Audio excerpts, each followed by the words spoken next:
Bonjour à tous. Alors aujourd'hui, j'ai le plaisir d'être avec Alexandros, qui est entrepreneur sur le web depuis 2006, si je dis pas de bêtises. Et c'est notamment pour ça que j'ai envie de l'interviewer aujourd'hui pour qu'il nous partage toutes ces années d'expérience. S'il est toujours sur la place sur le marché de l'entrepreneuriat en ligne, c'est pas pour rien. Salut Alex, est-ce que tu peux te présenter et nous dire à qui tu t'adresses à l'heure actuelle dans tes différents business? Yes, salut Benjamin. Bah, écoute, merci pour cette interview. Effectivement, vieux dinosaure, mais en pleine forme. C'est le Avec principal. un business qui tourne bien. Effectivement, je m'adresse à deux types de personnes aujourd'hui. J'aide les salariés ou ceux qui sont sans activité à lancer leur activité rentable sur Internet pour être libre, indépendant et à s'affranchir un peu du formatage quotidien, qui ont besoin d'avoir une vie qui a plus de sens. Et de l'autre, je m'adresse aux entrepreneurs qui ont déjà démarré et qui veulent passer à la vitesse supérieure, ajouter un zéro à leur CA, économiser 50% de temps et donner à leur business la grandeur qu'ils méritent. Ok, top. Comment toi, de ton côté, t'as pas toujours fait ça? Comment t'en es arrivé là un petit peu justement à te dire, bah, j'ai envie aussi moi de montrer le chemin et d'aider des personnes à s'affranchir de leur job et créer leur propre business qui leur correspond? Ouais. Alors, j'ai pas toujours été conseiller pour les entrepreneurs, mais par contre, j'ai toujours été web entrepreneur. Enfin, j'ai toujours été entrepreneur. Donc, depuis 2006, même pendant mes études, j'avais commencé mon activité. Et j'avais commencé en tant que coach en séduction et relooking pour hommes, et relooker pour hommes. Et donc, du coup, c'est un vrai métier. Donc, j'aidais les mecs timides à rencontrer des filles dans n'importe quel contexte pour être plus heureux et trouver la femme qui pourra leur plaire. Et donc, du coup, j'ai fait ça pendant pas mal d'années. J'ai eu pas mal d'attention médiatique. J'ai vendu mes premiers produits numériques qui étaient des guides en séduction, des guides pour apprendre à bien s'habiller. Et à un moment donné, j'ai fait un peu le tour de la question et j'avais envie de travailler aussi avec des femmes parce que je travaillais qu'avec des mecs. Et j'ai commencé, je crois que c'était en 2014, à faire des conseils pour les entrepreneurs en matière de relations presse parce que comme j'avais une grosse visibilité à cette époque-là et que c'est un sujet d'ailleurs qui aujourd'hui est très peu exploité, en termes de web entrepreneuriat, infoprenariat. J'avais un cours que je dispensais qui s'appelait le bon client des médias et qui permettait à des entrepreneurs de gagner en présence médiatique. Et puis, j'ai enchaîné tout naturellement un an après, 2 ans après, sur conseiller les personnes dans l'entrepreneuriat et créer une activité rentable sur Internet. J'ai fait longtemps pour les débutants et là, depuis un an, je m'adresse aussi à cette cible d'entrepreneurs déjà bien lancés, tu vois, qui font 100 000 euros, qui veulent atteindre le million, parce que c'est quelque chose que j'ai atteint personnellement. Donc, je me considère aujourd'hui apte à pouvoir aider une personne, autant du point de vue marketing que du point de vue psychologique et mental, à y Ok. arriver. Justement, ça me permet de faire une belle transition. Tu parles du côté mental et psychologique. Question très bateau, entre guillemets, même si je connais déjà ta réponse, j'ai envie d'entendre ton avis. Le mindset, à ton avis, a quelle importance dans le développement d'une entreprise en ligne? Effectivement, l'état d'esprit, ce qu'on appelle le mindset aujourd'hui, c'est indispensable. Alors, un jour je vais dire 80, le jour je vais dire 90, mais on aura compris que l'idée c'est que tout part de là et que le reste c'est l'exécution de ta stratégie. Parce qu'effectivement, si tu te donnes pas l'autorisation d'aller plus haut, tu n'iras pas plus haut. Si tu travailles pas sur tes anciennes croyances que tu peux avoir, sur ta peur, la peur de l'échec, la peur de la réussite, la peur de l'argent, la peur de manquer, la peur de gagner. Voilà, tous ces trucs-là fait qu'au final, tu t'accordes pas le droit d'aller plus loin que là où tu es aujourd'hui. Et en fait, dans un business, quand tu stagnes pas, c'est que tu recules parce que le marché évolue, avance et se spécialise. Et si toi, tu restes figé, en fait, tu le vois pas tout de suite, mais à moyen terme, tu régresses. Et effectivement, le fait d'être un entrepreneur doit aussi passer par le fait de se former aussi bien sur son domaine d'expertise, aussi bien en marketing que devenir une meilleure personne et travailler sur soi-même. C'est comme si tu étais un coach et que tu ne te faisais pas coacher, tu vois, c'est pas possible.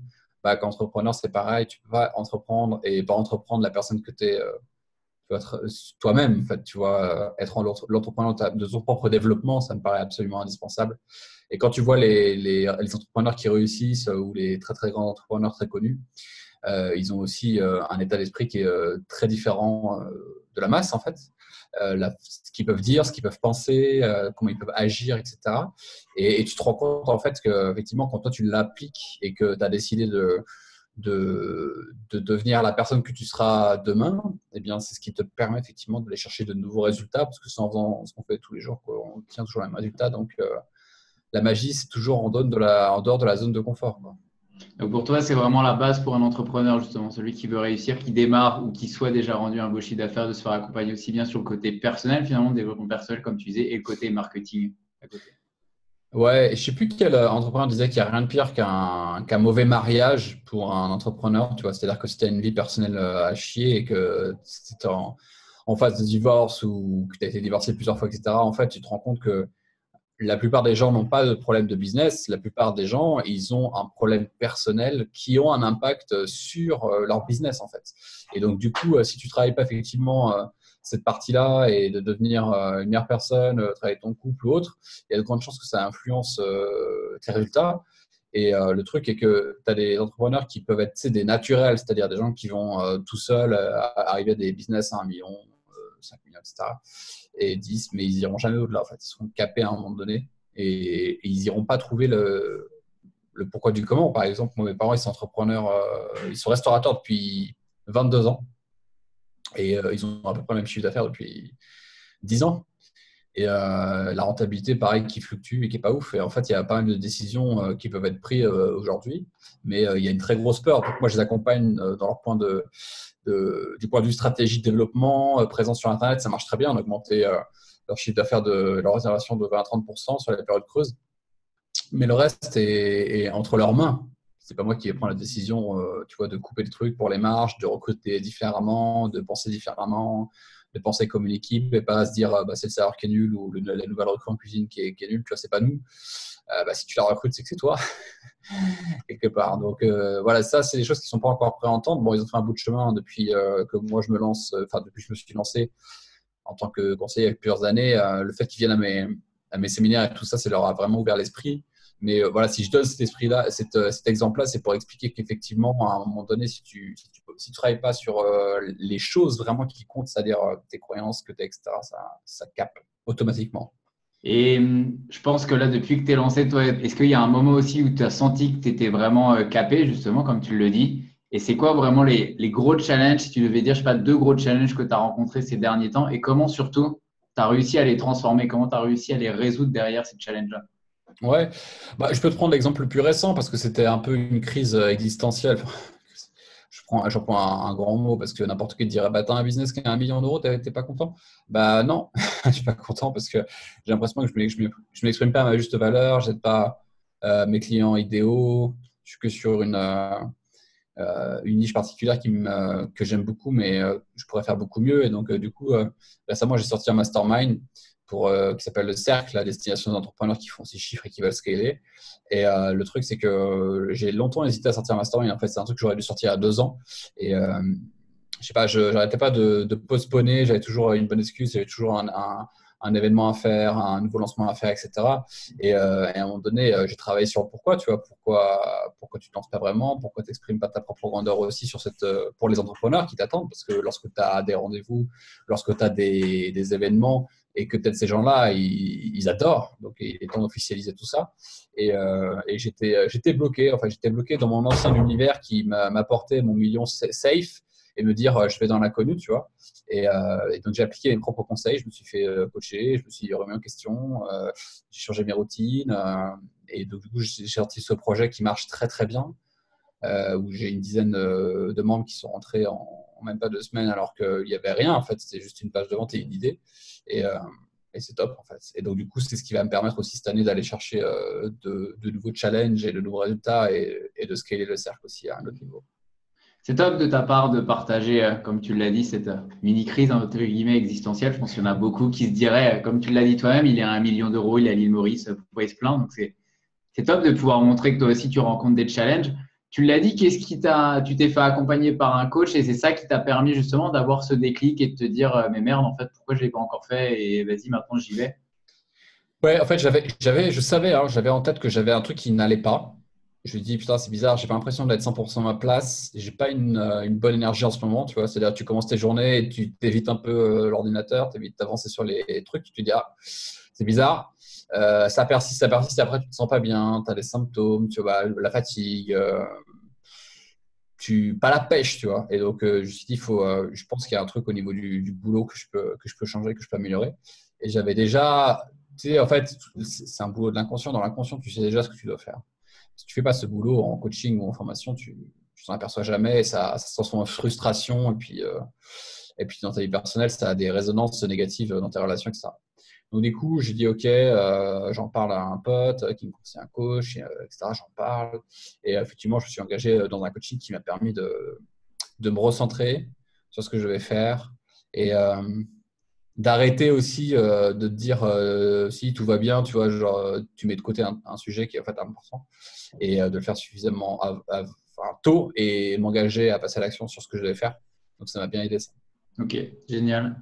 Et sur le côté marché, on est dans le même marché. Je l'ai déjà entendu le dire plusieurs fois, on est sur un marché, mine de rien, où il y a énormément de concurrence. Comment, toi, quelles sont les stratégies que tu as employées pour te démarquer de la concurrence? Être vu vraiment comme quelqu'un qui est très important dans ce marché, qui est très reconnu. C'est quoi que ce soit les tiennes ou ce que tu conseillerais à des jeunes qui se lancent dans ce même marché-là pour arriver justement à se démarquer de ses concurrents et vraiment montrer dès le début que on est présent et qu'on a notre propre spécialité? Ouais, avoir un discours fort et niché, c'est-à-dire qu'aujourd'hui, il faut aller chercher des promesses qui sont différentes, mais pas non plus n'importe quoi. Tu vois, c'est pas genre gagner 10 millions d'euros en 2 jours. Mais par exemple, je parlais avec quelqu'un ce matin qui me disait que dans l'immobilier, il y a beaucoup de gens qui sont sur la rentabilité rapide, tu vois, genre investi et touche une rentabilité rapidement. Et lui, il est sur un discours qui est complètement inverse et qu'on ne retrouve pas du tout dans le marché de l'immobilier chez les web entrepreneurs. Et donc, du coup, il a pris un beau segment. C'est un positionnement qui est plus rassurant pour le commun des mortels et plus patrimonial et plus safe et il est vu plus comme, tu vois, lourd, sérieux, etc. Ça, c'est un exemple. Après, en termes de personnalité, je pense qu'il faut se servir de la puissance des réseaux sociaux pour s'exprimer pleinement. L'époque du blogging 100% ou de la chaîne YouTube 100%, ça, c'est complètement révolu. Aujourd'hui, on a toujours dit, bon, l'argent dans l'estimer, l'argent dans l'estimer, oui. En fait, l'argent est dans la relation que tu as avec les gens. Pendant 20 ans, ça a été la liste email et c'est toujours un peu, mais aujourd'hui, moi je fais des tests, je traque tout et 50% de mes ventes, c'est la liste et 50% c'est les réseaux sociaux. Et quand tu vois des mecs très avancés comme Frank Kern, lui il est passé à 80% sur les réseaux sociaux. Tu vois, la liste email, c'est plus un actif aussi safe qu'avant parce qu'il y a une saturation de ouf dans les boîtes email parce que les filtres mail sont de plus en plus exigeants et tous les autorépondeurs passent de plus en plus en spam et les taux d'ouverture et de taux de clic ne cessent de baisser. Ça sera toujours un asset, ça sera toujours un actif puissant, mais je pense qu'aujourd'hui, si tu n'as pas une présence dans les réseaux sociaux, Insta, YouTube, Facebook, tu perds 50% de ton business. Okay. Et l'avantage de Insta, YouTube et tout, ça permet d'exprimer ta personnalité. Par exemple, sur mon compte Instagram, j'ai été chercher toutes mes punchlines dans mon livre, toutes mes punchlines dans mes vidéos. On a fait une série de vidéos, on a mis toutes les citations. Parce qu'il y a beaucoup, tu sais, les gens sont habitués aux posts avec citations, mais c'est les citations des autres, en fait. Ouais. C'est quel intérêt? Tout le monde les connaît, hein. Tout le monde a lu Robert Kiyosaki, Tim Ferriss, on les connaît tous. Donc, qu'est-ce que toi, tu as à dire, en fait? C'est quoi ton discours? Et peu importe ce qu'il est, en fait, qu'est-ce que tu vas nous raconter? Donc, moi, je raconte des trucs, tu vois. Je dis pas que c'est la vérité ou c'est les meilleurs, mais en tout cas, c'est les miennes. Et ça permet aux gens de s'identifier à fond, quoi. Donc, du coup, j'attire ces gens-là. Et j'ai un concept qui s'appelle le branding relationnel. C'est qu'on a beaucoup parlé pendant des années de personal branding, tu vois. C'est genre, ouais, voilà, je tape tes poses, ça, c'est ma Porsche, ça, c'est ma villa, ça, c'est ma réussite. Mais le problème, c'est que, so what, en fait? En quoi ça aide quelqu'un? Et l'avantage du branding relationnel, ce que j'appelle branding relationnel, c'est ton image de marque au service des autres. Ça te fait faire des citations inspirantes, des choses inspirantes, mais tu vas leur demander, et vous, quoi? Qu'est-ce que vous en pensez? Laisse-moi un commentaire, dis-moi qu'est-ce que tu aurais fait à ma place. Et d'avoir aussi ce côté imparfait, le côté…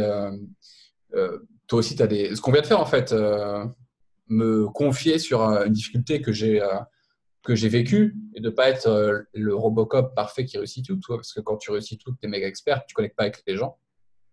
Alors, en plus, c'est pas bien de s'inventer une image comme ça. Enfin, moi, je pense que c'est pas un bon karma. Et voilà, aujourd'hui, on a les outils pour bien raisonner. Et voilà, personal branding, c'est important. Enfin, le branding relationnel, surtout de voir comme ça en termes de relations. Et la première chose que je disais, d'utiliser les réseaux sociaux. Ok.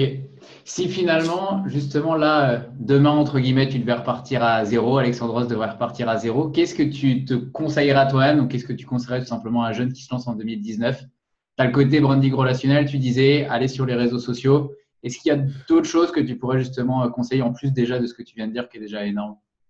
Oui, ce qui peut être intéressant, c'est de pas trop, quand on veut commencer, je pense qu'il faut faire minimaliste, c'est-à-dire lancer un produit ou un service assez haut de gamme que ce soit une formation dans les 1000, 2000 ou carrément des accompagnements un peu plus premium à 10 000 ou plus, peu importe dans quoi on est, hein, il y a toujours moyen d'avoir même dans la décoration, par exemple, si tu t'adresses à des gens qui ont des lofts à rénover, bah, tu vas leur vendre un accompagnement à 10 000 euros, ça passe tout seul. Donc du coup, de chercher moins le volume au départ, mais d'aller chercher plus des accompagnements un peu plus hauts et de faire une sorte d'omniprésence, c'est-à-dire de balancer du contenu tout le temps sur une plateforme préférée et d'amener les gens à avoir une conversation rapidement, que ce soit au téléphone, que ce soit via un webinaire, mais d'avoir un lien plus que la méthode à l'ancienne où c'est du texte, du Webi et juste du rappel d'email, etc. En fait, si tu veux, ce qui est intéressant, si tu veux aller vite, c'est d'avoir cet aspect où tu peux closer les gens avec une discussion qui est très, très puissante quand même et qui demande moins de se prendre la tête avec énormément d'efforts, énormément de contenu, énormément des gros webinars ou des grosses séquences de lancement. Parce que si tu fais beaucoup d'accompagnement un peu plus premium au début, tu as un peu de trésor, tu peux faire autre chose. Tu peux même faire du coaching un peu plus premium, etc. Et ça permet d'avoir de trésor, d'avoir une grosse marge et de bosser après sur comment faire entrer un maximum de gens dans ton écosystème en travaillant des produits plus mainstream et moins chers. Ok. Donc, c'est intéressant, je trouve, parce que maintenant, on en revient beaucoup à ça, je trouve. Et si je comprends bien ce que tu dis, c'est que quelqu'un qui se lance maintenant, tu l'inviterais beaucoup plus à se lancer sur de l'accompagnement premium dès le début pour ensuite, après, peut-être se lancer sur de l'infoprenariat et du produit d'information. Ouais. Ou alors de la formation haut de gamme, c'est-à-dire en mode webinaire, produit à 1000 ou 2000 euros et derrière les relances téléphoniques. Nous, on fait des relances téléphoniques depuis 4 ans. Okay. Sur des produits comme le Biz Club, tu vois, le Biz Club à 2000 euros, bah, on faisait des appels. Et déjà, à l'époque, tu vois, on en faisait un peu, mais on ne s'était pas rendu compte à quel point c'était vraiment indispensable aujourd'hui, je trouve. Mais en tout cas, ça peut être soit de l'accompagnement premium, soit une formation haut de gamme, mais ça ne sert à rien de sortir un truc à 50 balles. Okay. C'est trop compliqué. Il faut maîtriser les tunnels de vente, l'achat de trafic et toutes les subtilités qui fait que soit tu marches pas. Et c'est mieux d'avoir un produit plus haut qui permet d'avoir une marge d'erreur un peu plus importante et de toujours être gagnant. Ok. Et en plus, tu as des clients qui sont plus engagés. Ils ont mis plus d'argent, ils sont plus engagés, ils ont plus de résultats. C'est mieux. Je pense que ça, on n'en parle pas assez, justement. Enfin, c'est top que tu le soulignes, mais le côté engagement du client, en fait, on sait très bien qu'on a quand même des meilleurs résultats avec un client qui est engagé à 2 3 000, 5 000 euros qu'un client qui a juste acheté un produit à 50 euros. Et en soi, mettre 50 euros dans une formation, je pense qu'on l'a tous fait. Moi, j'ai été le premier à le faire. Et en fait, on n'est tellement pas engagé que même si le produit est d'excellente qualité, on ne le met pas en application juste parce qu'en fait, c'est bête à dire et c'est humain, mais on l'a payé que 50 balles. Ouais, en fait, si tu veux, j'ai une statistique, même après des années, qui m'a toujours étonné. J'ai vendu récemment, tu sais, j'organise un séminaire une fois par an à Paris qui s'appelle Biz Club Live et je revends le replay à 97 euros pendant une période de promo et je l'ai vendu, je crois, à chaque fois, je les vends à 100 ou 200 exemplaires. Et j'ai regardé sur la plateforme de membres et en fait, je me suis aperçu là que récemment, il y avait la moitié qui n'avait pas commencé. Et pourtant, tu vois, on a des mails qui disent bienvenue et tout, est-ce que tu as vu telle ou telle conférence, etc., etc. Et en fait, les gens disent bah, le produit est trop bien, je l'achète, c'est pas cher par rapport à ce que je reçois, puis je le regarderai quand il faut, tu vois. Et tu dis putain, 50% qui ouvrent pas, c'est énorme, tu vois, c'est beaucoup. Bon, après, ça ouvre un peu plus sur les semaines qui arrivent, mais au début, quand j'ai vu ça, j'ai fait c'est impressionnant. J'en discutais dernièrement avec un entrepreneur qui disait lui ouvertement qu'il avait les stats qu'il y a en moyenne 20% de ses clients qui vont au bout, vraiment tout au bout de sa formation. Et que dans ces 20%-là, il a vraiment 10% qui passent vraiment à l'action derrière. Oui, mais ça, c'est normal, hein, c'est dans tous les types d'accompagnement. Parce qu'il y a souvent eu des bad buzz sur les formateurs, les web entrepreneurs. Ah, regardez, ils n'ont pas de résultats. Mais mec, si tu décides de ne pas ouvrir la formation et de ne pas passer à l'action, c'est ton fucking problème. Ouais. C'est pas celui du formateur qui est là qui t'attend. Hein. Moi, je suis là tous les 2 semaines, tous les mois et toutes les semaines avec les coachings, je suis là. Hein. Je suis toute la présence, elle est là, les mecs sont envoyés, je suis là et je réponds aux questions. Tu vois. Donc, si tu as décidé de pas d'y être, on peut utiliser une méthode, mais à un moment donné, c'est pas la gamification qui va faire que la personne va se lever et bouger. Hein. Tu vas améliorer de 5%. Qu'est-ce qui fait, à ton avis, la différence des personnes justement qui se bougent, qui achètent la formation et qui la regardent et qui l'appliquent et qui ont des résultats, et ceux qui finalement l'ont acheté, l'ont à peine regardé et ont eu 0 résultat? Bon, déjà, le fait que le client soit bien qualifié et que tu t'arrêtes bien à la bonne personne. Et l'autre, c'est le prix et l'accompagnement, le degré d'accompagnement réel physique. Si la personne, tu lui dis, bah, on va avoir un Skype pendant une semaine, c'est difficile pour elle d'annuler, tu vois. Parce que c'est un rendez-vous physique, c'est pris, tu as un engagement. Et puis le prix, forcément, une vidéo à 97 euros et un programme à 2000 ou 3000, ou même un accompagnement à 5000 euros, c'est pas du tout le même degré d'engagement. Complètement. Et je pense qu'il y a aussi une partie organisation. Ça m'amène à une autre partie un peu de l'interview sur laquelle je voulais te poser quelques questions.